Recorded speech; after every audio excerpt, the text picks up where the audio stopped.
Today's episode is brought to you by Arkon Mounts. For those of you that are content creators and you want the best mounting solutions for your cell phones, your DSLR cameras, well, go to Arkon.com. Be sure to use my promo code Hawaii and you'll get 20% off your entire order.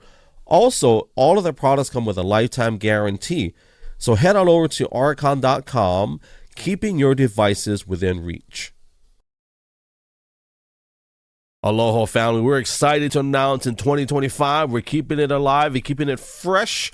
If you go to therealgilo.com and click on merchandise, you'll see our Cast Vision apparel. We're excited. If you look at the picture, it's actually pretty funny. Those are the binoculars games that me and my wife used to play. I guess it was our way of flirting. Who would have thought that would be the image for our Cast Vision t-shirts and merchandise for 2025. We're excited to launch it. We're so glad that you are a part of our Ohana. Also, Yesu t-shirts are still there, and also our Blessed Beyond Measure, which is one of our best sellers. So we're just grateful that you can support us along our journey in providing you not just content, but some pretty cool threads as well. So be blessed, family. Thank you for your support. Once again, it's therealgilo.com. Click on merchandise. It'll take you to our store. As always, mahalo nui loa. Hello for joining us. It is 2025, and a lot of bad ideas were birthed out of the good ones not making it out of the starting gate, not making it out of the brain. So we're going to try to challenge myself and each other. We're going to challenge ourselves to not let the bad ideas escape our brain. I don't know where I came up with that, but I was just talking to my wife and I was just rambling. I said, you know, a lot of the bad ideas, they were birthed out of the good ones not making it out of the brain. And so if you're here with us, thank you for joining us. My name is Buddy Greg, aka The Real Gilo. Let me take this off the screen. You are, for those of you that are on X, thank you for joining. Don't forget you can comment. There's a little gray chat bubble. It's very hard to find if you are on the iPhone. But for those of you that are joining us on Twitch, Kick, Rumble, YouTube, Twitch, Kick, or Rumble, thank you. And I'm actually looking at my Kick right now. I'm excited to see what Kick and Rumble are going to do this year because they've been really opening up the floodgates in terms of metrics and viewership. I'm waiting for Twitter/X or X/Twitter or X, formerly known as Twitter, to see. I want to see what they're going to do in the area of that. So, but anyways, we are going to be doing a live podcast recording for Spotify, Apple Podcasts. I'm going to use a video most likely, I believe, if it's good enough. And let me click my record just to make sure that we are live. There we are. We're hot. We are hot. So for those of you that are brand new, if you don't know me by now, it's The Real Greg Lopez, aka The Real Gilo. I've had people on this other app called Favorited, and we'll talk about that once we go live in our full-blown podcast. But they look at my username and I'll give them money, right? I'll tip them, and they're like, "Thank you, Dare or Daryl." And I'm like, man, my name is not Daryl. My name is not Dare. I don't know if I've ever met anybody named Dare. I don't know. I don't know what language that would be. I've met a few Daryls. I've had a few Daryls, but I've never met any Dares. So anyways, get ready, guys. We're going to be live in 47 seconds. And today we're going to talk about, did you bring your goggles? We'll be back in 47 seconds.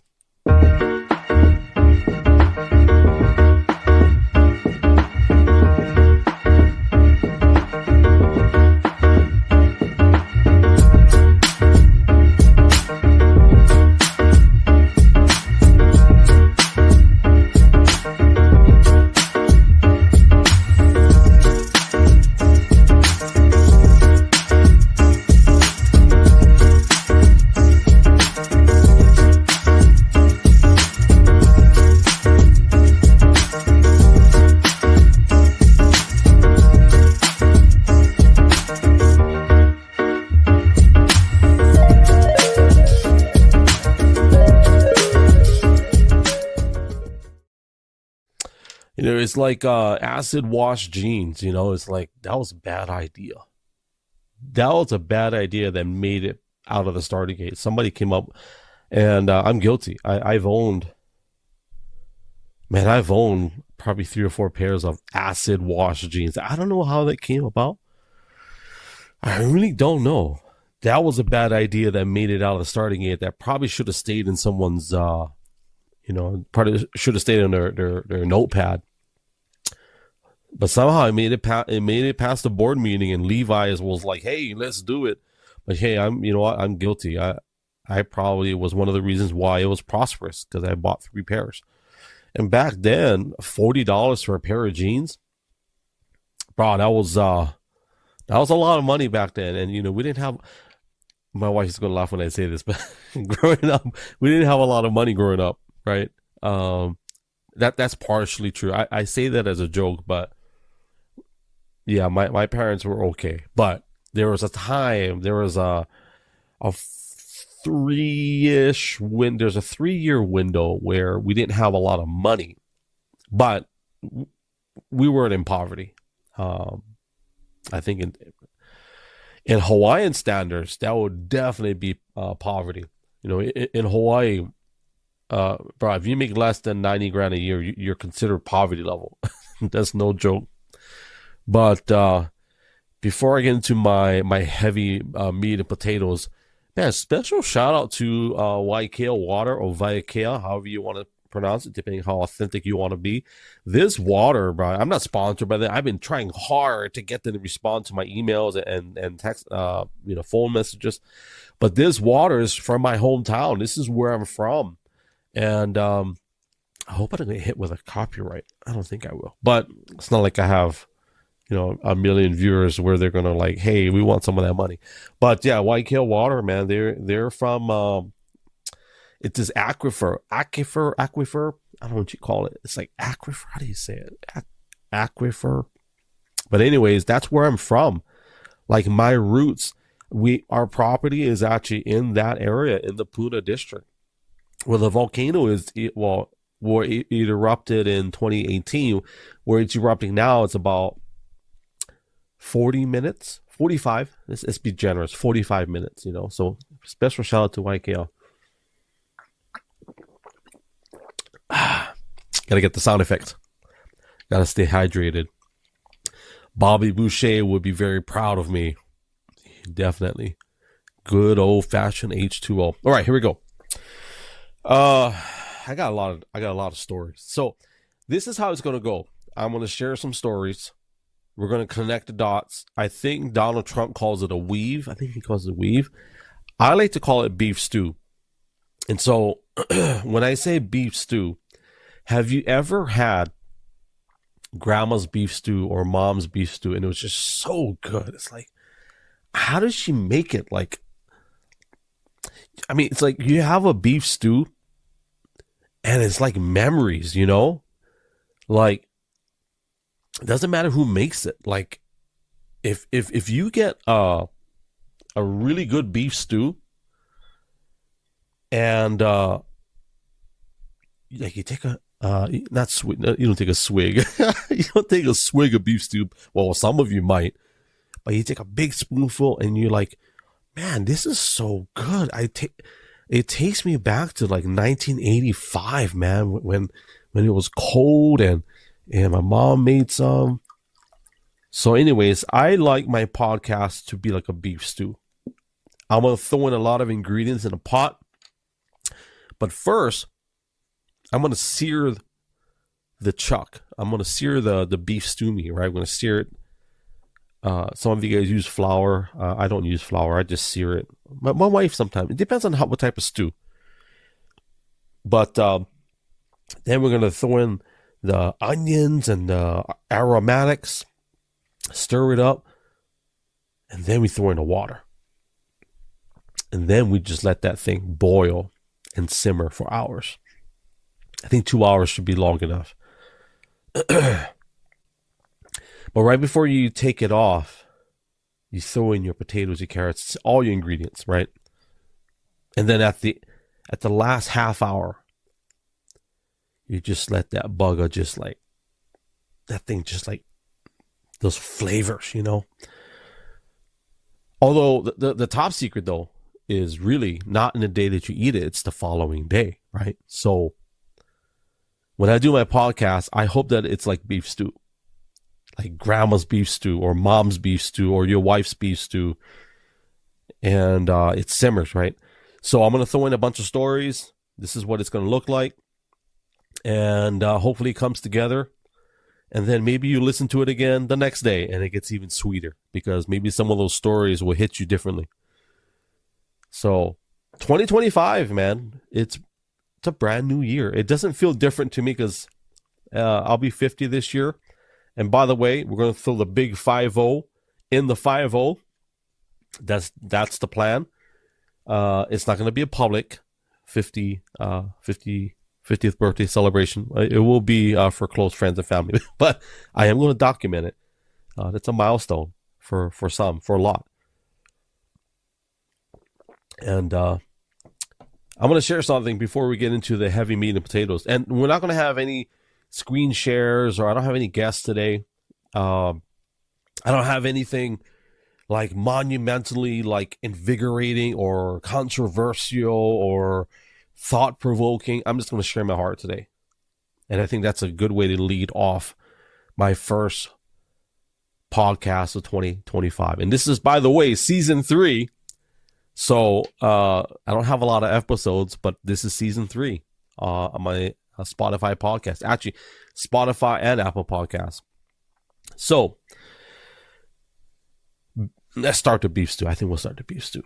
I think this is a good way to start off the beef stew. And I love King James Version, by the way. So if you call my title, it says, "Did you bring your goggles?" And I have one of the designs on my video and some new t-shirts that we have. It's Cast Vision. And I'm going to share this Proverbs 29:18. It says that where there is no vision, the people perish. But I love the King James Version. Check this out. It says, "But he that keepeth the law, happy is he." I love King James Version. and how accurate is that scripture? Like, if you don't have vision, right? Like, if you can't see right, you're going to go in the wrong direction. I'm telling you, I've gone down one-way streets when I'm not supposed to. And funny story about my glasses. So you guys on the audio, you won't be able to see this, but in my glasses, you probably can't even see it on the camera. But these glasses, man, they've been through, for lack of a better word, man, they've been through hell and back. And they're not cracked, but the surface coating, it's like shattered. It's so funny. I mean, it's not funny. It's really dangerous, but yeah. So, anyways, the slippery coating, what do they call that thing? The anti-reflective coating. It's all webbed, right? So everything looks hazy. I know I should get new ones. I'm really bad about glasses. My best eye doctor is in Waimanalo, Hawaii. Waimanalo, Oahu. I've talked about him before. And shout out to, I can say his name because he's a good doctor, but Dr. Kaopua, I think that's his last name. Yeah, Kaopua. I hope that's the right name. But anyways, he's the only eye doctor I've ever been to where he said, "You know what? I'm going to try something new for you, okay?" This is how he talks. He goes, "I want you to put your face up to the machine, and in the machine you go click, is number 1 better? Or is 2 better?" And you got to tell the doctor, I think 2, 1, 2. This eye doctor says, "You know what? I'm not going to do it. You're going to do it. And then you're going to tell me." So I said, wow, okay. So I clicked and I looked at, I don't know. I think I clicked it again. I think I like number 2. He writes it down. Okay, here we'll go to the next one. And I was like, wow, this is a cool. And so I know I got to get glasses here in Oregon. But I really want to go back to Waimanalo and go see this guy because that's the best eye doctor I've ever had in my life. And we're talking about vision. We're talking about casting vision, right? We're talking about, did you bring your goggles? I was going to make, did you cast vision? But I don't know if everybody would catch that. I hope that they catch, did you bring your goggles? So, but the backstory to my glasses is that when I was a kid, I used to make fun of everybody that wore glasses. I'm not even kidding. I used to make fun of my mom, my dad. I think my dad, yeah, but my dad wore, like, you know, he used to wear the drugstore glasses, you know. He didn't bring the doctor's recommendation glasses. He bought his own and put it on his own. So I used to make fun of them all the time. And then my brother, remember, and it's like, I think it was in 8th grade maybe is when it happened. 8th grade is when I couldn't see and I was squinting. And my math teacher, Mrs. Sherlock, if you ever hear this, God bless you. God bless you for telling me that I need to go see the eye doctor. She's the one that said, why are you squinting so much? I think you should go to the eye doctor. Well, this is the 80s, right? And, well, my first pair of glasses, I am not even joking, bro. To all of my friends that are going to quite possibly see this episode, they may laugh. Like, yeah, I remember I used to have those glasses. I used to have these round, like, bug-eye glasses that were like thick plastic frame. I don't know why I thought that was cool. But it's like what I said early on. It's like I said, you know, I said a lot of bad ideas, they were birthed out of the good ones not making it out of the brain. So that was a bad idea for sure. And I don't know where I'm going with this story, but glasses, vision. Oh, yeah. So we're talking about for people that don't have vision, right? For he who lacks vision, right? And that just brings death.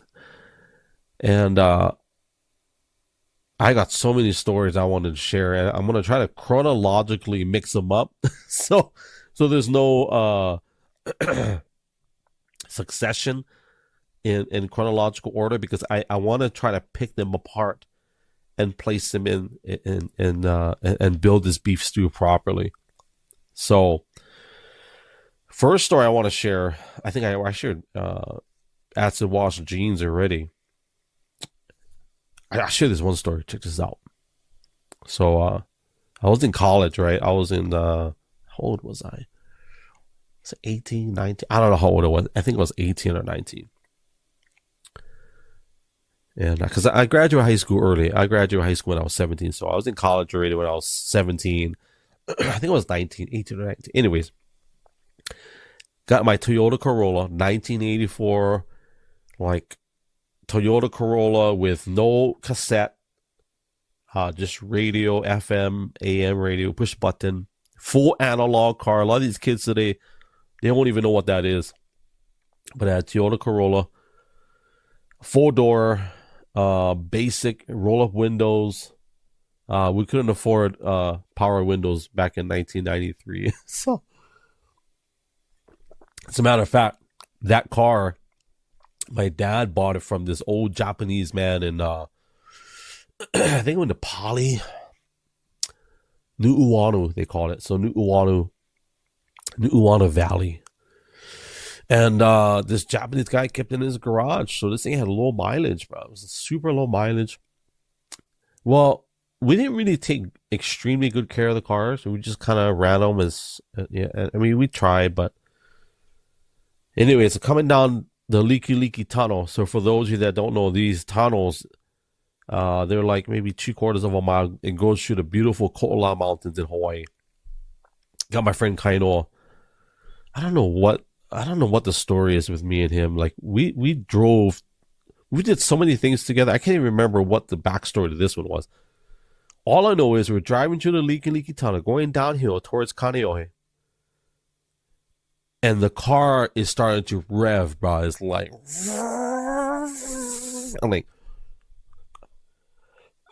I'm like, hey, Kainoa, the car not like slow down, bro. I'm really talking to him like, bro, I don't know what's going on. And he looks at me like, why, what happened? Bro, and we're going like 60 something miles an hour, okay? And we're increasing. And the speed limit now, okay, is 45 in this tunnel. and it drops down to 35 when you get out because you got to go on this turn. I'm going 65, 70, 80 miles an hour. I'm like, bro, this car. And if you know anything about Toyota Corollas back in the day, they weren't built to go over 85 miles an hour. As a matter of fact, I think the speedometer stopped at 85, maybe it went to 100. And I'm like, this car will not stop. And the engine kept like just, it was flooring it. Like, and I tried to put it in neutral, and the engine just was screaming. Like, I can't make the sound effect, but like, can't even do it. But, and I'm like, bro, we're going to die. I'm like, we're going to die. I didn't say that to him, but he said, just put on the e-brake. It didn't dawn on me to turn off the engine, but I didn't want to turn off the engine going that speed. I didn't know what to do. So, put it down, back into gear, coming out of the tunnel, just right in the brakes. Get out of the turn, and we're going up. I don't know how fast it was pretty fast, though, because I could feel just the car just didn't feel safe. And then we get to this one section where, if anybody knows Hawaii, there's this one grassy section where it passes this, like kind of like a scenic point. And I saw my window of opportunity. So remember earlier I said a lot of bad ideas were birthed out of good ones not making it out of the brain. Well, this good idea made it out of the brain. Yeah. And so I saw this beautiful grassy spot where I could just launch it. So we jumped the curb, and I was already slowing down. But at that point, I'm like, I don't know what I'm going to do. So I just yanked up on the e-brake. And for people that don't know what an e-brake is, because, you know, this is 2025. I don't know if people even have e-brakes nowadays. They have push buttons. Back then, you had to crank this thing up, and you had to pull it hard to make your car stop. I just remember pulling up on it, and the car stopped, turn off the engine, and I'm like, wow, me and Kaino was like, okay, we never die today. So we didn't die today.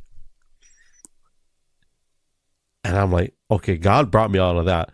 Told the car, took it to the service station. They said, oh yeah, you know, it's fine. Just kind of fixed the throttle cable. You know, there's a little spring that broke. I'm thinking that little spring snapped, and it pulled the little throttle which fed fuel into the engine. That spring broke, and so when I pushed on the gas, the thing was stuck and wide open. That little spring, I'm like, I'm just glad that we're able to see past that tunnel, and it's like, man, we had that grassy knoll to like just kind of. So every time I go back to that place, I always tell whoever I'm with, that's the spot. That's the spot where your father almost died. Your dad almost died. I'm talking a lot of pidgin right now because I'm going back to those stories, and I'm just thinking, man, what's some great moments, man, that God brought me through. You know, it's like, man, a lot of bad ideas birthed out of good ones, not making it out of the starting gate. And, you know, in this year, man, we got some big plans. I don't know about you, but got some big dreams, some big goals. And I hope that we can do at least 90% of the... I didn't do a vision board. That's something I wanted to do. We do have a bulletin board. You can't see it on camera. I kind of keep that personal anyway. And my wife has her own things that she keeps in her office space. But man, with some big dreams, some big goals, and to the people on my Rumble audience, I want to say thank you for watching. I have a very crafty thumbnail, and everybody else doesn't see it. I do it for Rumble just because Rumble is a very conservative platform. But my thumbnail for Rumble is Donald Trump and Kim Jong-un, or Kim Jong-un, however you want to pronounce it. They both have binoculars, and they're both staring, right? And you would think that they were staring at a distance, but this photo is Trump and Kim Jong-un, both binoculars, like literally face, like face to face. It's a pretty funny photo. I want to thank Grok for coming up with the image. I just typed in the prompts, and there you go. I'm drinking a lot of water. I'm gonna have to pee pretty quick. It's funny when I go live, we say gala galas in Hawaii, gala galas, or some people say flam, whatever you want to call it. It starts to activate itself. Story number 2. Man, I got some good ones. Michael Jackson, bro. I know Michael Jackson's not alive anymore, but he is one of the most influential people in my life as a kid. I'll tell you why. Remember I talked about acid wash jeans? How I was partly responsible for that bad idea becoming successful? Well, I bought these Michael Jackson pants. Anybody that grew up in the 80s, you know what I'm talking about. I had some, as a matter of fact, I bought MC Hammer pants too, bro. I was a weird kid growing up. But my Michael Jackson pants were red. Okay, I had these red, I called them parachute pants, but they weren't really parachute pants. And then on the kneecaps, they had these zippers. I'm not making this stuff up. They had these zippers on the kneecaps that would expose black fabric. So it looked like there was a rip on your kneecaps, but it exposed black. So my pants were red. And yeah, there's so many. It's funny. It's some funny stuff. But yeah, so those were my Michael Jackson pants. And those were because of that music. So back then, I don't know if MTV was around in what year was that? I was 83-ish. Maybe it was. But no, as a matter of fact, because I remember watching Michael Jackson's Thriller. And I remember as a kid, I was scared. I was scared of the video. And I was like kind of crying to my mom and dad, saying, I was like, I'm scared. But anyways, I think a year or two later, I ended up not being scared and I bought the pants. And those pants were not cheap. You know, like even back then, I remember it was like asking my mom and my mom was the one who took me shopping. My dad didn't. Yeah, my dad was like, I'll make the money, you go take him shopping, whatever. So, yeah, my mom bought the pants. And for people that don't know me, like, that's the Filipino part of me. So, my ethnicity, not my ethnicity, my ethnicity is Hawaiian, Chinese, Filipino. So, the Filipino part of me, Filipino. If you don't know Filipinos by now, if you haven't met a Filipino, bro, I'm telling you, Filipinos love red. I don't know what, and not just red, but they love bright colors. It's kind of like, Simoy's part Puerto Rican. She's half Puerto Rican, so they like Puerto Ricans and Filipinos. I would probably guess maybe Mexicans. They like bright colors, yeah. And there's nothing wrong with that. I of course I'm Filipino, Hawaiian, Chinese. But there's the colors are just lively. Anyway, so that's the Filipino part of me that got the Michael Jackson pants. And for people that are jumping in late or maybe fast forwarding, like, what the heck is he talking about? I've got some stories to share, and we're building up these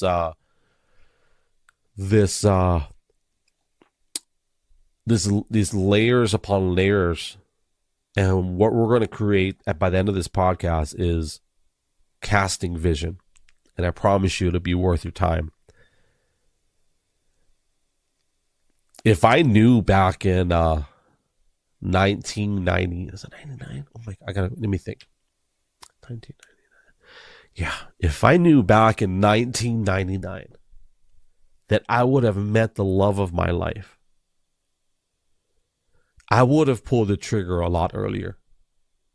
But it took me 5 years to pull the trigger, you know, and ask the love of my life to marry me. And I think a lot of that had to do with just not knowing who I was, probably, you know, not being confident that I could do it. And just thinking about, I don't know if, like, I know I love her and I know I want to be with her, but I just don't know if I'm good enough. I don't know if I can do it.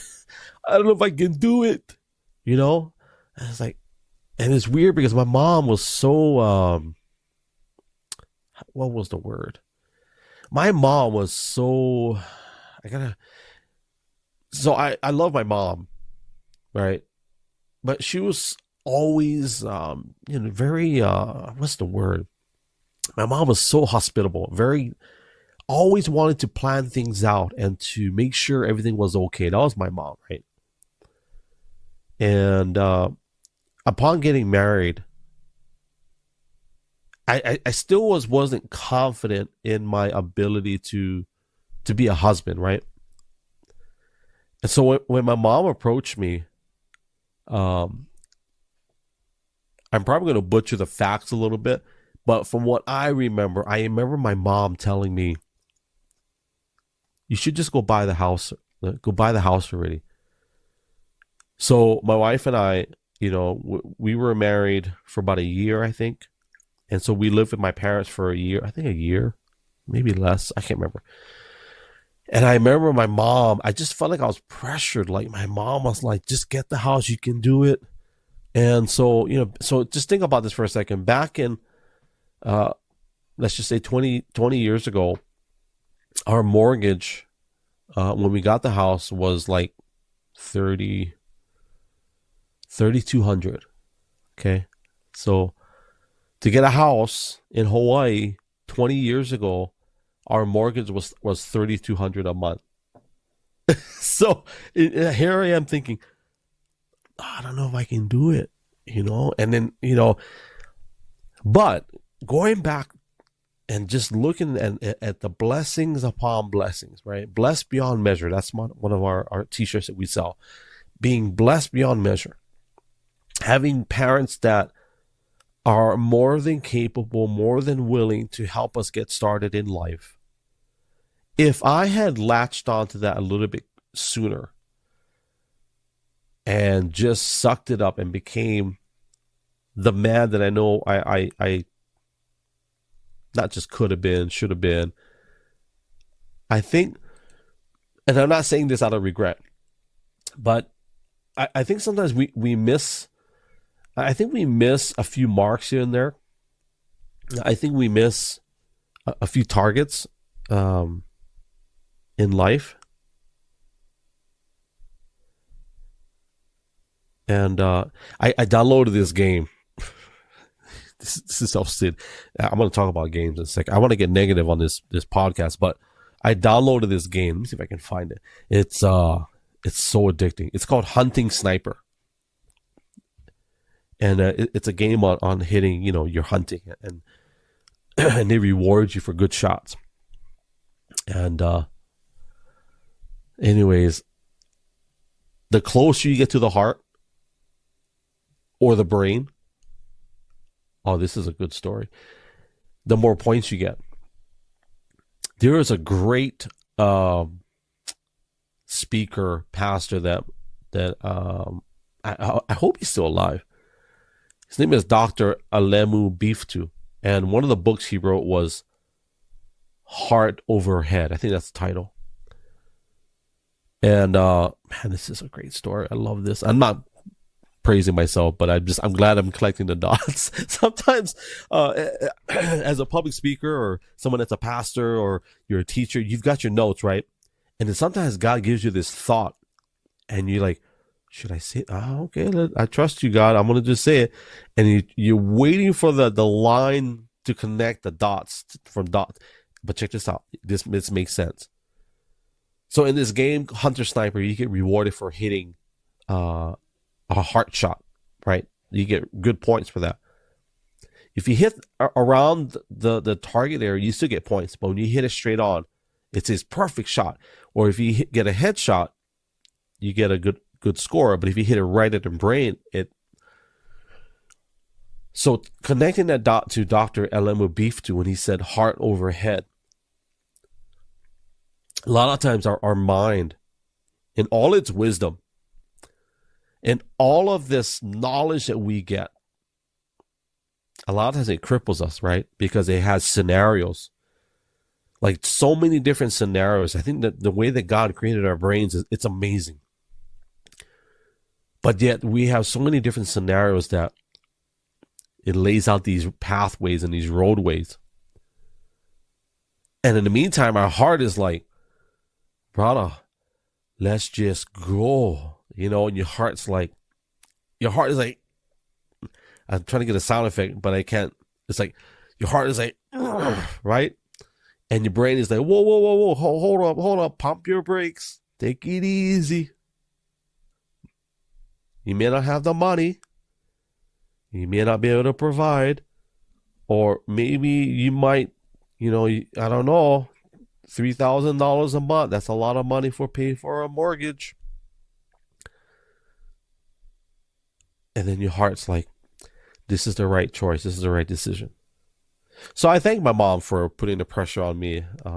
And I think my wife and my mom were putting pressure. I don't think it was just my mom. I think because my wife wanted to get out of her. I did too. But because we lived with our parents for the first year after to save money. But I thank my mom and my wife putting the pressure, to go through it, buying this home 20-something years ago. Even though it was the most terrifying thing in my life at that time. And, man, if I had the goggles back then, bro, if I had the binoculars, bro, I could just see far enough, would have pulled the trigger on a lot of other things too. This idea of casting vision. So for anybody that's, to all of my friends that are in ministry, my friends that are pastors, my cousin Rachel, Pastor Rachel in Honolulu. Every year they have these casting vision meetings. I forget what they call it, but I call them like cast vision, where you get the body together, right? The body of Christ, the church, and you just lay it out, man, for the rest of the year. This is what we're going to do. This is what God told me to tell you guys. This is our direction. And one of the things that I think is extremely important, especially in the area of vision, casting vision.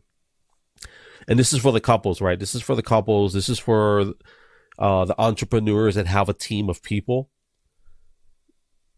If your team, if your congregation, if your leadership team, if your spouse, if they don't fall into agreement with the vision that God gave you, bro, it's going to be tough. It's going to be really, really tough. Really, really tough, And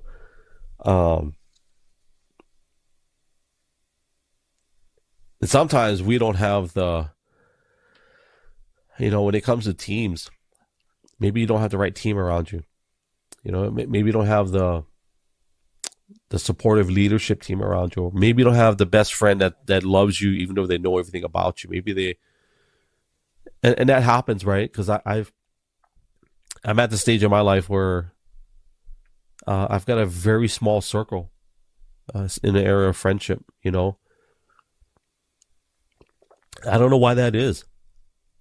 I think we all grow in our families and in our business and our work, whatever we do. I got some really great friends I haven't hung out with in a while. Part of it is distance. Part of it is... man, just us having babies, having babies does a lot, but I have right now 5 really good friends where I could just show up at their house, tell them, hey, I'll be there, I'll be there this, and they're like, it's like time never stops. It's like we just kind of pick up where we left off.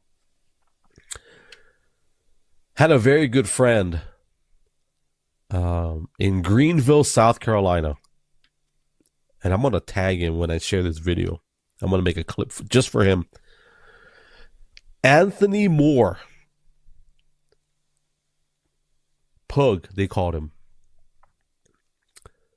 He had this moped. And this moped was like, it was blue. I think it was blue or red. I don't know what color it was. Mopeds, you kind of like... That's the sound effect. But his had bike pedals. So you could actually ride it as a bike if you ran out of gas. And then you could use, I think you could use it to start up too. Like you can kind of use it to jumpstart your own moped. Well, I wasn't old enough to ride. Excuse me. I think I was like 12. And I'm going to share a lot of personal stuff on this one. I think it's important.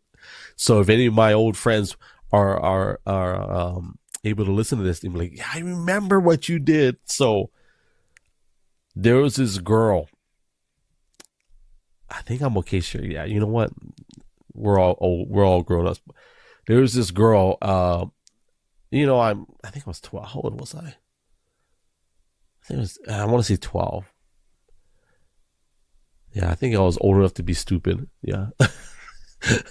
When you get that age, your hormones are developing, and sometimes your brain doesn't quite connect because your hormones are leading the way, So anyways, there's this girl that I was so infatuated with. Her name was Amy. I won't say her last name to protect her. Like, it's not like, but just for good measure. Her name was Amy. And her dad was a professor at this college. So my backstory is my parents went to Bible college, and so we lived in college housing. So that's the part of our life where we didn't have a lot of money. But we were in private school. My parents put us through private school. So because of that, we didn't have a lot of money because a lot of the money was spent putting us into private school. Well, anyway, so one of my favorite pastime was just riding my bike around the neighborhood. Back then, you could do that. Today, I don't know if kids can. I don't know if kids can ride their bikes around, and I don't know. It's a different feeling today, Okay, so getting into the story. Anthony Moore. I had a bicycle. He had a moped, and I'm like, every once in a while he let me ride it, but he didn't really. I don't think he really wanted me to ride it because I don't think he trusted me, which probably a good. It's probably a good call. Good call on his part. So he used to go down his hill. I think it was called Buncombe Street, Buncombe Road. I forget what road it was called. And I'm like, man, he's going fast. So I'm like, brah, and I didn't say brah, but back then I would say dude because I grew up. Part of my life was in the South. So, anyways, I said, dude, let's ride together. So I had this crazy idea. I don't know if it's his or mine. I'll take credit for it because it's a stupid one. So I held onto my bike. He held onto my arm. So with his left hand, he would throttle with his right, and he would hold onto my arm. And he told me, hold on tight. So I held onto my bike with my handlebars with my hands. And we would go down this hill. And there was this girl who was there, Amy. The girl that I was infatuated with. I was 12 years old, right? So, growing up in Hawaii, being from Hawaii, I didn't really have a lot of exposure to haole people or haole girls. So to me, that was something different. And so anyways, I seen her. And we're going down this hill at like 25, 35 miles an hour. I had this crazy idea. And remember in the beginning where I said a lot of bad ideas are birthed out of the good ones, not making it out of the brain. Well, this bad idea, this bugger escaped my brain like a bat out of hell. And I saw Amy, something in my hormone like flooded brain said, take your hands off the bike handlebars. And I'm like, Anthony is with full throttle on a moped. We're going down 20, 35 miles an hour. I take my hands off the bike and I put my hands up in the air like I'm praising Jesus, bro. I'm not even kidding. I put my hands up and I said, look, Ma, no hands. And Anthony's like, what are you doing? No. As soon as I said no, bro, I don't know what happened, but my bike wheel started wobbling and it hit his moped. We both went tumbling down his hill at 30 miles an hour. I just remember like just hitting the pavement like I mean, like coughing. I'm gonna cough. Give me a reason to cough. And like just coughing. And I remember going, I'm like, I'm trying to like catch my breath. I'm like, it was a lot higher back then. It was probably, more girly, like, but I remember not being able to breathe, and I remember just being in pain, and I feel like my body's on fire. And I'm like, my bike is all torn, like, just in Hawaii we say boss up. And I'm just riding this bike, just wobble wheel action, the thing is just vibrating. And I look at Anthony, I'm like, I don't remember if we said anything. I know he was mad at me because I took my hands off my handlebars. And I remember him hobbling back, and I don't think his moped was working. And I get home, I'm crying, like not like sobbing or anything, but like I'm just like trying to suck it up because my dad was a different character. Whenever I did stuff stupid, and I'm not saying that my dad was abusive, but my dad was a different character. He was always calm, cool, and collective in those type of situations. So he tells me what happened, and I told him what happened. I have skin, and to this day I still have the scar on my elbow, and told him what happened, and there's skin flapping on this arm. I'm bleeding on both arms. My knees are all bloody. I don't know if my face had some stuff going on with it. So he says, "Oh, okay, just go get in the shower." And I was so calm. Okay, I feel good now.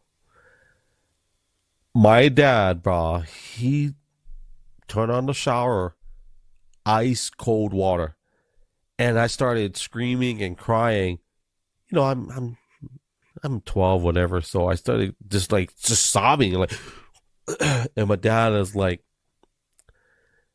and I'm gonna probably embellish the story a little bit, but this is how I felt. I felt like my dad was like, "You see, good for you. Bumba, you learn."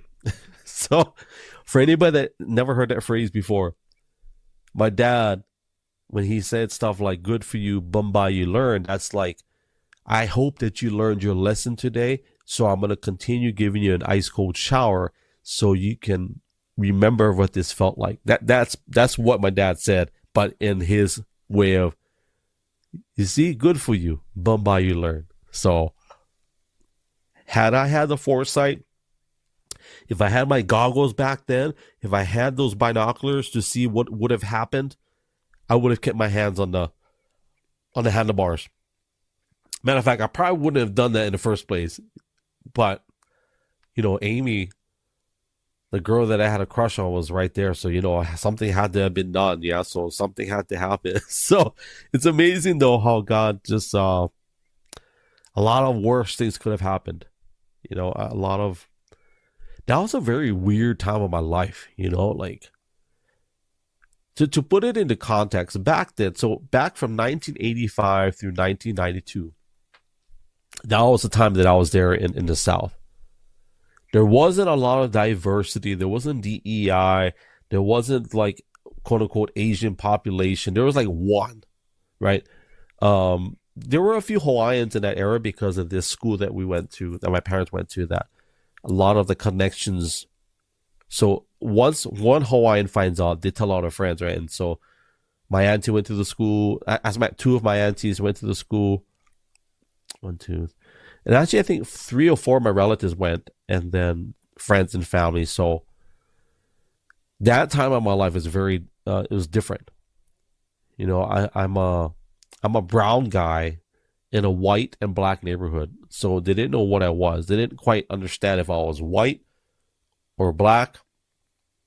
They knew I wasn't either, and they thought I was either Mexican, but they knew I wasn't Mexican because I didn't look Mexican. And they would say all kinds of weird stuff like, Chinese or ching chang chang or stuff like that. So at least the Chinese was kind of close.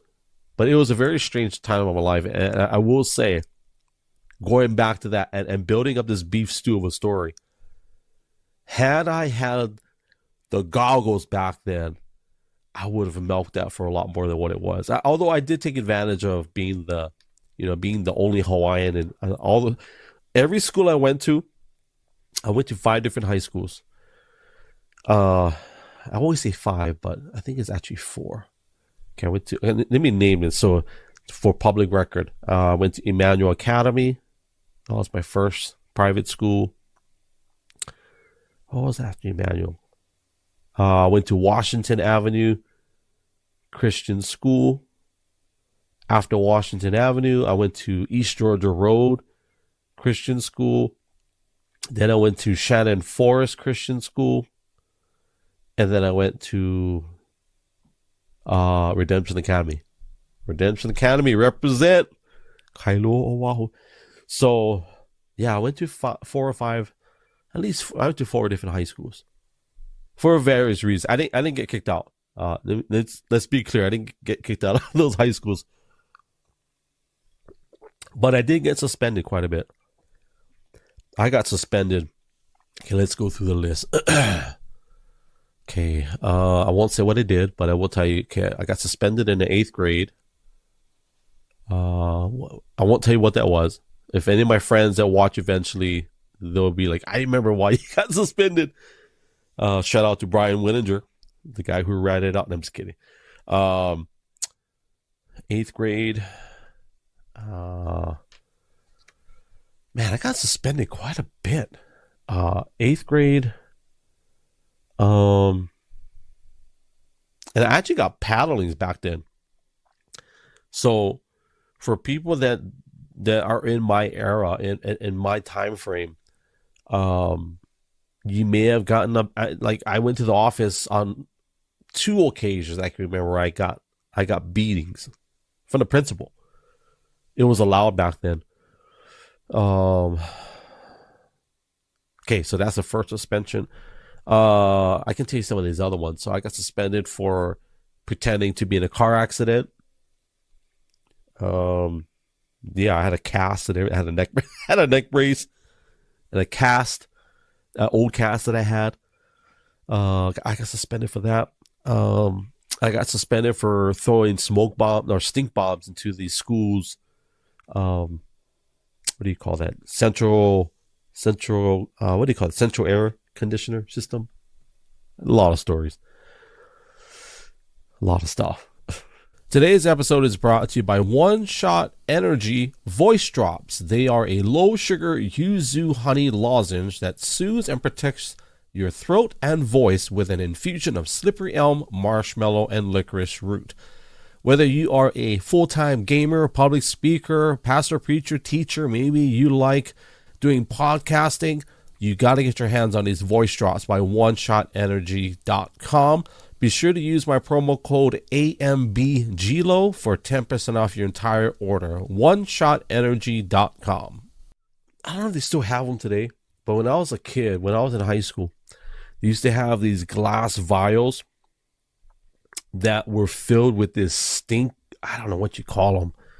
It was just some stink stuff, bro. It was like, and it smelled like farts, like just really stink, like, you know, flatulence. And I would buy them and it would come in a box of 3. So I had 3 of them, right? And I remember, I don't know if I told anybody, I can't remember. I think I had 2 trusted friends that knew I had this kind of stuff. But that was the kind of person I was. And so anyways, I took the stink bombs, threw it in the school. Well, they found out. I don't know how they found out. So I got suspended for that. I got suspended for burning a locker. Yeah, I did a lot of crazy, silly things, you know. But had I had the foresight back then, I probably still would have done those things because they were funny. But, you know, my wife and I, we always joke about, like, what would it be like if we actually met each other, you know, in high school? And, oh man, I have an old friend. I'm going to talk to an old friend. I'm not going to say who it is just to protect their identity. I'm going to say hello to him on my kick. I'll just I'll give a hint. But yeah, so that, if me and my wife met in high school, I don't know if we would be married. I think we would probably be fighting. We'd probably be scrapping. I don't know if I would be. I don't know. See, my wife and I have these scenarios that we go through, and we're like, I don't know if we would make it. we would. I would probably be the guy that would make trouble to her and just run away. That's the kind of person I was in school. I wasn't really a fighter, although I did get into some fights. And I don't know if the fights were racially motivated, but I mean, I know they weren't, because every fight I got into, except for one, can let me think real quick, of actual fist fights. So Shannon, I got in a fight with Shannon, Chris. Who was the other one? There's another one with the neighborhood bully.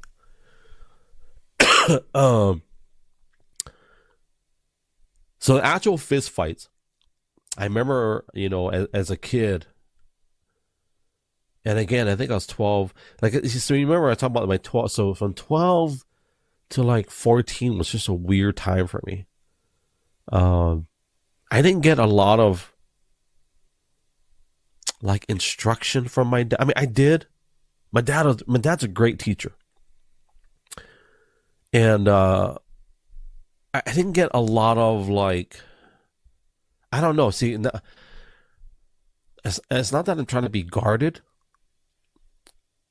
but okay,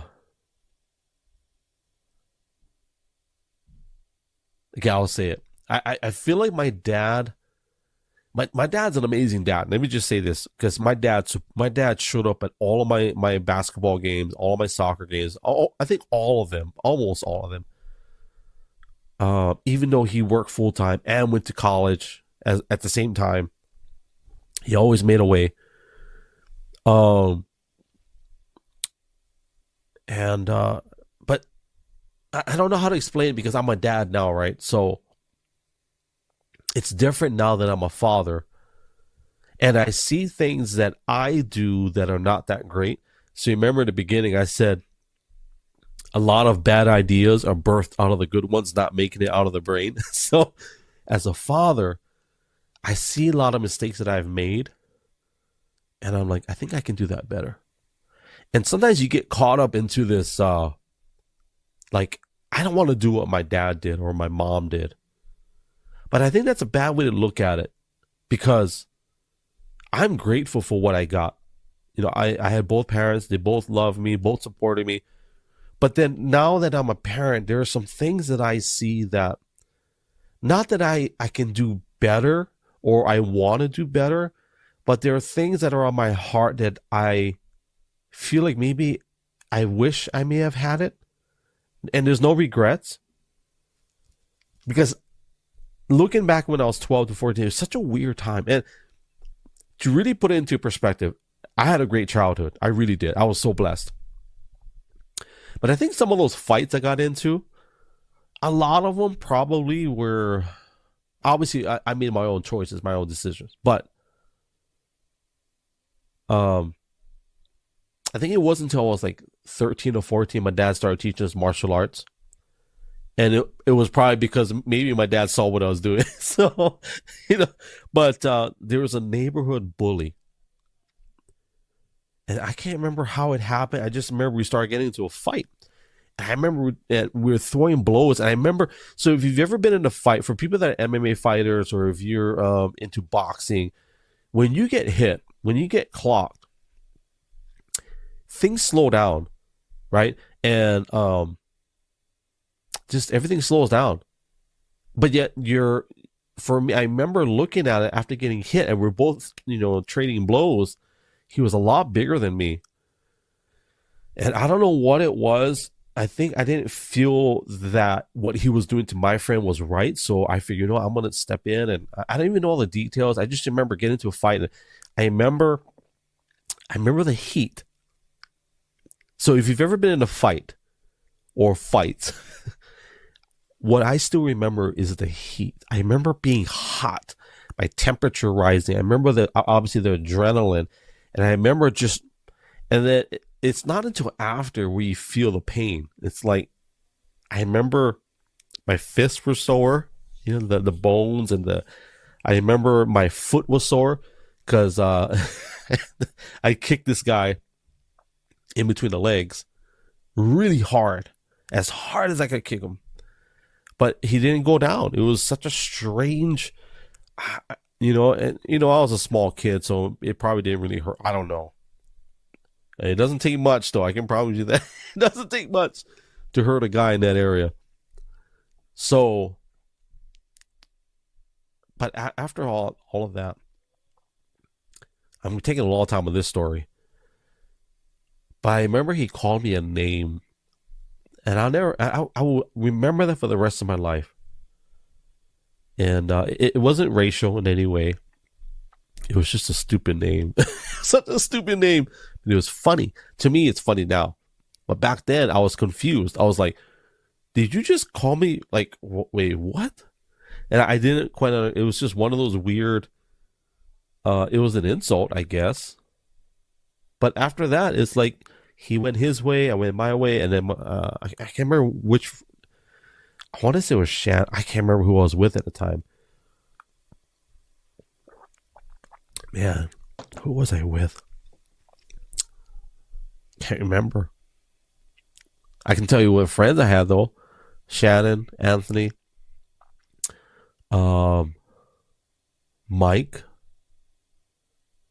Yeah, those are my friends growing up, at least in that neighborhood. So anyways, yeah, so, I've been in the other two fights that I can remember, the fist fights, were with my best friends at the time. And I don't even remember what we were fighting over. I just remember those two were trading blows too. I remember getting clocked, like right here in the side of the face. I can remember what it felt like. I can remember just the heat, right? Now, there's another fight that I got into. It wasn't really a fight. I just hit my friend Chris. And I'm going to say this to my friend Chris in Washington Avenue Christian School. I'm not sure if he's still around. I just going to publicly say I'm sorry for hitting you. But I remember that particular, it wasn't a fight. I don't remember what it was about. And I remember just getting my fist like all clenched up, and I clocked him. And I remember he was like, "What are you doing?" And I remember his glasses fell into the ground. And then after that, we weren't friends after that. It was kind of a sad thing. But I think he was saying something that I really didn't like, and he would not stop. But that didn't warrant, me hitting him. And I'm sad now. I'm sad now thinking about it. How different would life have been back then if I had the goggles? If I could just slap the goggles on 8th grade Greg and say, "Hey, stop for a minute. Just take a look." But there's so many stories like that, as a kid, where if I had the goggles, I'm wondering how many of you guys, if you could go back and give your old self the goggles to look a little bit ahead, not necessarily 20 years ahead, but like just, I don't know, maybe a couple of months ahead. Or even a few minutes ahead, right? How different would your life be? And man, there's so many chapters I want to share, but I'll stop at that. I'll share another story. The Opihi. Check this out. So, what year was this? 1993. I think it was 1993. Just graduated high school. Man, I used to love. So in Hawaii, we got this. Okay, we're back in Hawaii now. So there's this delicacy. We call it this is Hawaiian gold. We call it. I don't know what we call it. I call it Hawaiian gold. But there's this shellfish. We call it opihi. The English word for this is limpet. So limpets are like snails. that squeeze onto the rocks, and they have this little hat looking feature. And I'm reading my Kick comments. It's so good to see you. I won't say your name, but on Kick, it's good to see you. I'm glad you're here. What was I going to say now? Oh yeah, so the opihi.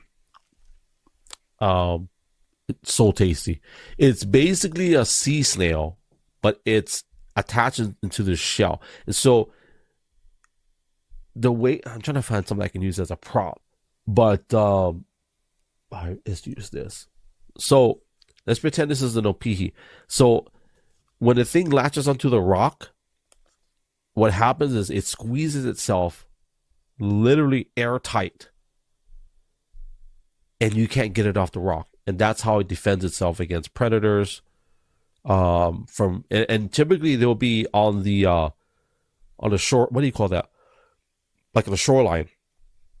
And most good opihi will be in areas that are super dangerous because the waves crash and hit the walls of the whatever, not the walls, but for anybody that's been following me on social media, you may have seen me live stream me harvesting it, eating it, or So, anyways, there's a spot in Kailua, Oahu. For those of you that know the Mokulua, we call them the Mokes, and so there are these twin islands. As a matter of fact, if you look at my profile picture on a lot of my social media, those are the twin islands you see in the background. And I used to go kayaking out to those islands, but on the backside, there was we call it this wall, this big wall. But the top of this wall, there was this I call it a natural jacuzzi. It's like a natural, created jacuzzi. So it's all lava flows, right? And every time the waves would crash and hit this wall, the water would fill up this jacuzzi. I call it jacuzzi, but I think they call it Queen's Bath or something. So we go swim in this, those little natural tide pool, right? I remember looking over the wall, and my eyes saw just probably hundreds, maybe thousands of opihi all lined up on this wall. I had this crazy idea that, I'm going to get some. So what do? I hang over the wall, start picking. And mind you now, the drop, let's just say it was 20 to 30 feet down. And I didn't see this wave, huge wave, just boom, hits the wall. Water comes straight up, and I see it, and it's too late already. And it literally hits me in the face, lifts me up off the wall, and I remember landing on my back, literally on this wall. The 20, 30 foot drop is below me. The rushing, raging ocean on that side of the island. It could have been messy. And I remember having a cut on my back. And my friend that was with me, Kavika, I remember he told me he was tripping out because he saw me up in the air, landing on the rock. And I would have been gone. And I'm just grateful, man, that God is like, no, not today. God's like, not today. We got you. Sad story on that same area. A few years later, there was a U.S. Marine that I think he fell off his kayak or something in that same spot. He ended up drowning. And that's a Marine. They train in the water. And he didn't make it. And I'm thinking, man, I was a little bit older. I'm like, man, I'm so glad that it could have been really ugly. Really ugly if I had fell over the edge. But when I look at that same guy, Kavika, we had some crazy stories just in that. So if you don't know me, I lived in the South as a kid, but predominantly a lot of my life was in the ocean, just because I wasn't a surfer. I did boogie boarding, bodyboarding, whatever you want to call it. I love spear fishing. And here's a funny story to connect the dots with this one. Same guy. Me and Kavika, that same beach, we had this crazy idea. Let's go snorkeling. And so we had our spears, we had our fins, and we had our goggles, we had our mask. So we went swimming. But I think we went out for like an hour, like at least an hour, right? And then we got to the point where it was deep. It was like 20, I want to say 15. It started around 10 to 15. And then after that, we couldn't see anymore. It was just, we could see a little bit. So I want to say it's about 20, 30 feet deep. And we was getting tired. And we was way out, bro. It was, I would say a mile out. I wouldn't say a mile out. With just fins. We had snorkels, you know. We had our spear because we thought we were going to go spear fishing. But there's no fish. Actually, there's probably fish and sharks, but in that bay, there's actually, there's hammerheads and tiger sharks, and they're all over, right? But we didn't see any fish. It was too deep, and we weren't really good divers back then. But I remember we were getting tired, and we were looking back at the shoreline. We're like, man, it's going to take us a while to get, and we were struggling. And I can't remember if it was, I think it was him. I'll blame it on him. But he dropped his spear. And mind you now, the spears back then, we didn't have a lot of money to buy spears. So the spear that he dropped was like a graphite spear. And it's like, wow. The spears was like, back then, like, I don't know, $50, $60. So I remember him trying to dive down to go look for the spear. And he couldn't find it. I'm like, you know what, just forget it. Let's go. And I was cramping up a little bit. So if you ever get cramps, typically, I may be wrong, but typically, my dad taught me, you just lay on your back and you just float. And, you know, the worst ones you can get in the ocean is stomach cramps. If you get a stomach cramp, oh, bro, that's a tough one. But I was getting cramps in my calves because, you know, you're paddling all that time. And of course, it wasn't in shape too. I mean, it was in shape, but not like to be swimming for an hour, you know, with nowhere to rest. Like there was a couple of, I remember there was a couple of spots where we could stand on there. You know, there was a couple of coral we could stand on, but after a while there was nothing to stand on. So I'm like, man, I'm so glad God was like, even then, God's like, no, not today. And I'm going to blame this on Uncle Vika. It was his fault. So he probably won't ever watch this or listen to it. So I can blame him all I want, you know. So, but, you know, going back to that part of my life, I'm like, there was a lot of things that happened. A lot of bad decisions that I made. Right? That probably could have been filtered better. But they weren't, you know, which I think is funny that, you know, as a kid, you think you can do some things, but there's this little part of the brain that doesn't develop for guys anyway until you're like in your 20s. So I think it was good reasoning. I forget what it was called. Dr. John Strukens, who's a former guest of mine, he can probably tell me what that is. I'm going to share two more stories. I'm going to land the plane. And I think I've shared quite a bit already that I think would be good. This is related. One of the things I used to love doing is night diving. And trust me, all these stories are going to come together because we're building up this beef stew. So people that are like, you just telling story after, well, there's a purpose to all this. Donald Trump calls it a weave, where he'll weave everything together. We're building up the beef stew, and by the time we're done, hopefully it'll be good enough to let it sit for a minute, and then you can listen to it or watch it again later. There is this place called Cement City in Haleiwa, and I don't know if my cousins will ever watch this, but I'm going to tell the story as I know it. And if you've never been night diving, I would highly encourage you to do it at least once in your lifetime. I used to do it quite a bit just because it was fun, and the fish are a lot easier to catch at night because because they're sleeping. Most of them, not all of them. But so we went to this place called Cement City, and I remember going with my cousin Fred. So we would go out in teams, yeah. So you always had somebody with you, and I think we had maybe 6 or 8 guys total. I know me and my dad, Joey. I think did Joey go with us? I know David went. I can't remember. So my cousins were, my cousins are great fishermen, amazing fishermen. So I remember going with Fred. My cousin Fred went to we call it the breakers. So the breakers are where the reef kind of ends, where the the ocean, like the deep ocean, meets the reef.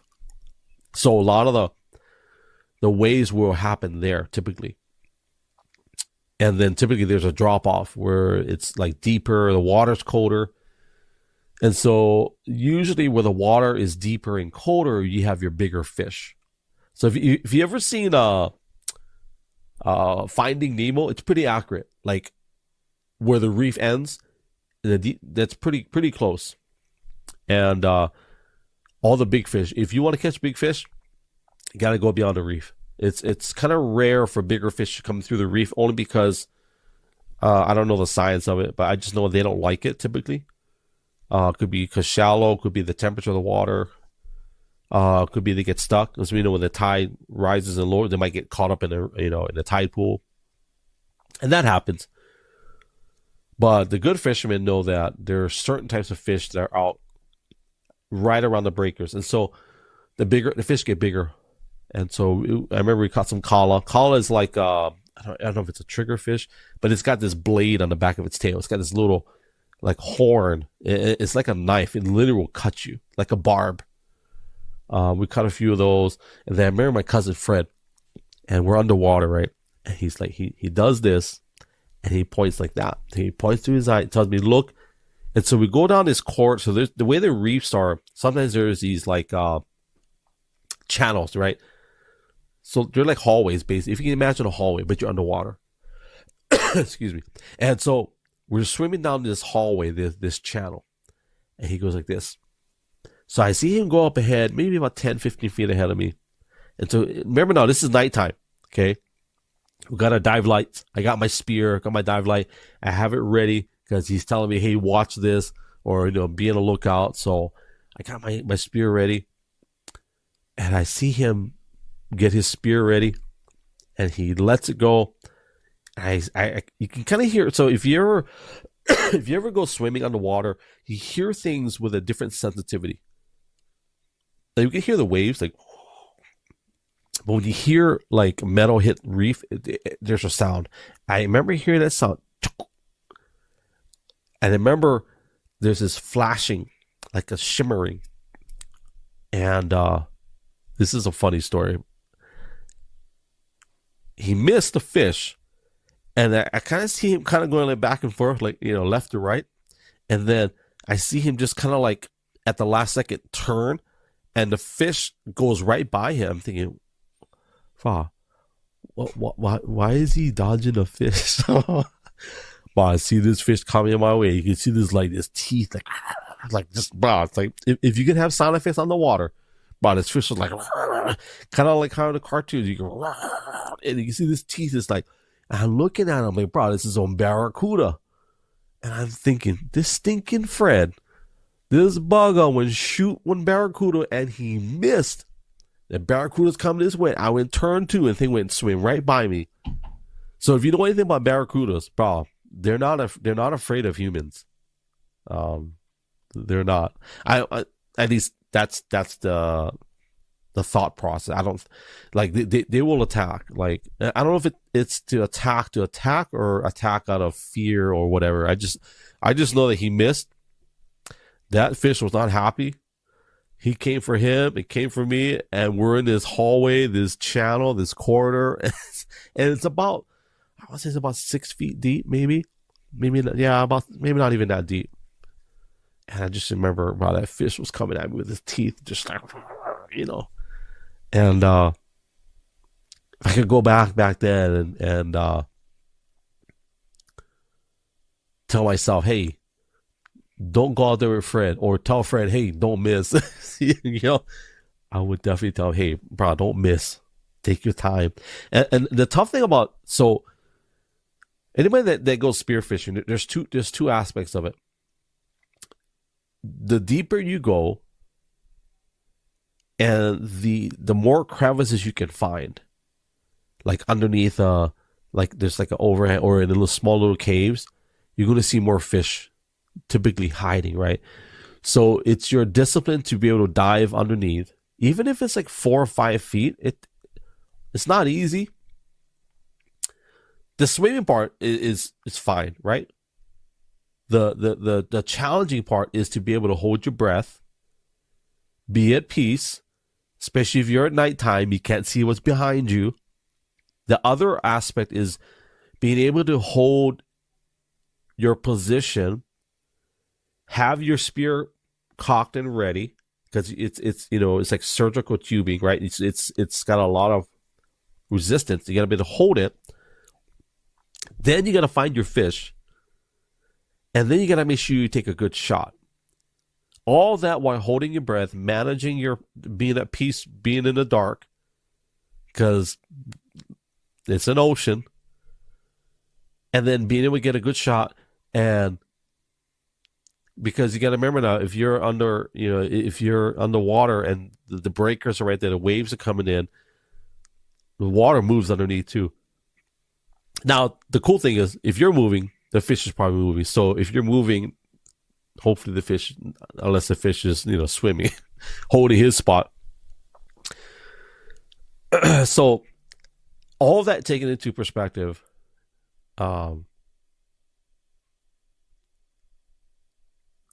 if I could go back and say, hey, tell Fred, like, don't miss. And then maybe you take a shot.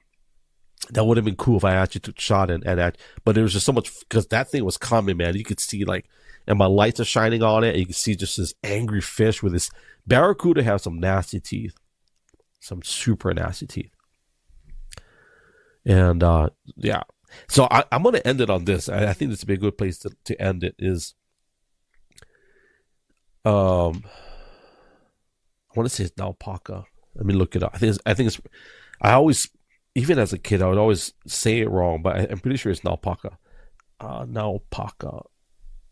Yeah, Naupaka. Okay, so Naupaka is this plant that would have these leaves in Hawaii, and I'm sure it's in other places, but in Hawaii, every beach, every shoreline has these plants that have little flowers on them, but we call it the Naupaka plant. And we would take the leaf, and we would smash this leaf and rub whatever it had, this like viscous material. Would rub it in the lenses of our goggles, our dive mask, and we would rub it in there. Sometimes we would spit too, and then we give it a quick rinse in the ocean and shake out all the water. And it would create this barrier of it's like an anti-fog material. And I remember, so for anybody that has experience in this, you know what I'm talking about. It works for a minute, right? And once you get diving, and sometimes the temperature, if you go in different depths, the temperature changes. Or sometimes you move around, and sometimes little water gets in there, and once water gets in there, it's so strange. The water starts like going back and forth in your goggles, in your mask, and sometimes it forms like steam, and sometimes you're even with all of that precautions, it still gets foggy, and then we got to take it out. And then now we're in the middle of the ocean, so now we got to figure out how to. And sometimes we just shake it out, and then sometimes you'll spit in it, and hopefully the spit help. And then we fast rinse and put it back on.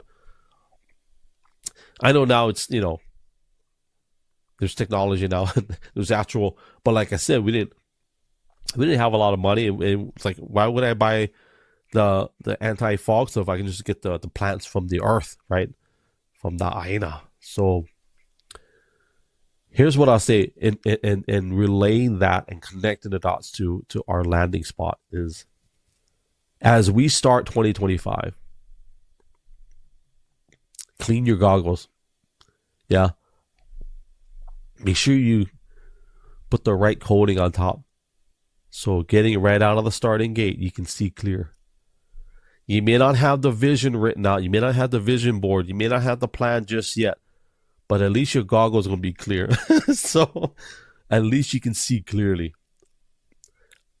I will tell you this, family. I'm excited for you. I'm excited for me. I know that God's opened some doors for a lot of you guys last year. People that are in social media. There's a lot of opportunities. People that are, that were jobless in 2024 found ways to create revenue. And I'm excited. I think that in this lifetime, I think we're going to experience a lot more people generating not just wealth, but creating opportunities. And one of our dreams for this year is to get a physical location, to do podcasting, but also to do like media production and do training, host, and of course for ministry as well, because it's all going to be centered around obviously what God wants us to do. So I'm excited for me. I'm excited for you. And I will close it on this. And it's what I led into, what I led with in the very beginning is, it's a King James version. It says that where there is no vision, the people perish. We don't use those words today. I'm going to say it again. Where there is no vision, the people perish. But he that keepeth the law, happy is he. That's that's Proverbs 29:18. And so what I will say, family, for those of you that are, it's only the 3rd of January or 4th or 5th, whenever you listen to this. But we still got some time to get our vision board ready, to plan things out. I told my wife, was it yesterday or today? I said, I want to just sit. Can we just sit at our desk and let's just go back and forth? Because we haven't done that in a while. So we definitely got to get that out of the way. Of course, tax season is upon us. I'm excited. We got a lot of filings to do. Got my emails already from the tax people. So we got to do our filings. I wish I could say we do one filing, but we got quite a bit. 1, 2. We got to do at least 5. I think 5 different filings. So it's all good. I'm excited. So that's that, family. Did you bring your goggles? And if you brought your goggles, are you wearing the right ones? And if you're wearing the right ones, are they clean?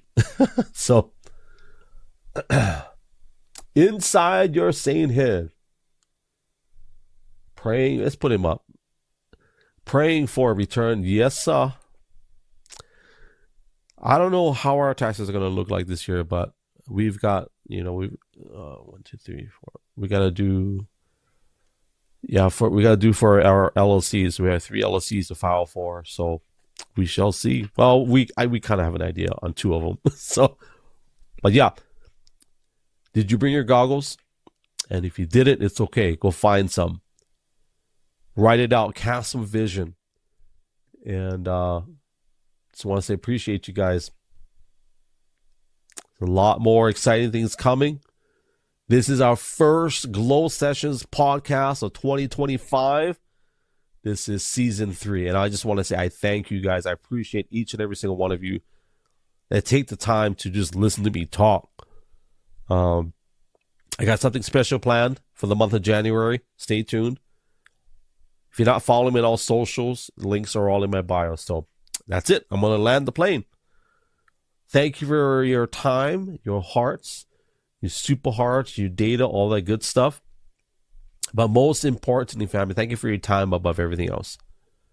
And I hope that the exchange of your time for this was worth it. And as I always say, from my family to yours, love you guys. God bless you guys. Ahui ho. Aloha and mahalo. Yes, sir. Chihu. Aloha.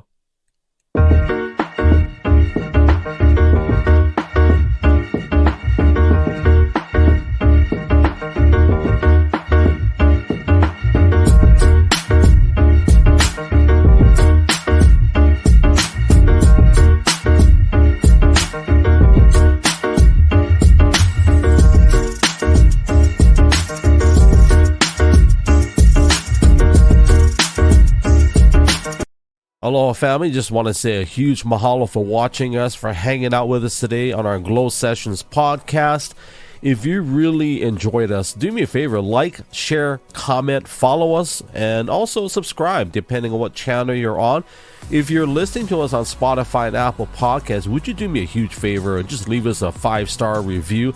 That helps us with our metrics. Leave a comment if you like as well.